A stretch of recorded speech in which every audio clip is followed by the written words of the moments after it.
Alright, dahil wala tayong kuryente, o 'di ba? Gawa tayo ng pagkakabisihan at mag-slice ako ng pipino at saka apple pang salad. For the for the salad kasi cucumber lang tsaka Okay, tapos na yung ating cucumber. Ayan. Sunod naman itong apple.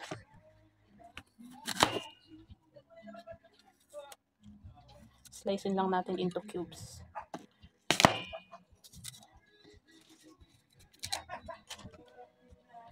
Gawa tayo ng salad.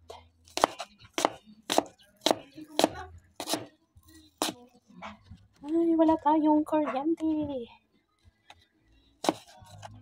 Kasalukuyan silang nagpapalit ng nagpapataas ng poste ng kuryente. Kaya wala tayong. Alright, pagkatapos kong slicein yung ating cucumber at saka yung apple, ayan, ito na siya.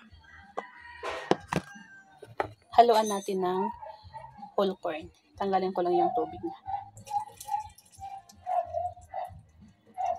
Ganun lang ako. For the tanggalin natin ang tubig-tubig.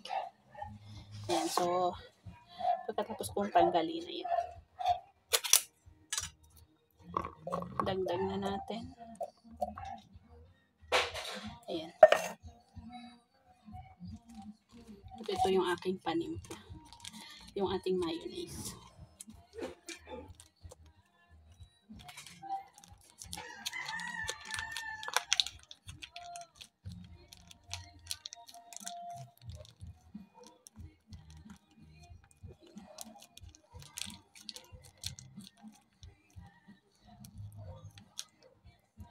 Maglagay ako ng konting asin. Pang balance ba? Ayan. And then, 2 spoon na lang gagamitin kong panghalo. Ayan.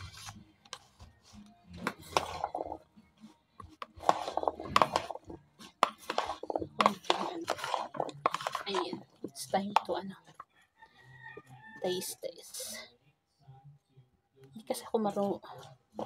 Ayan.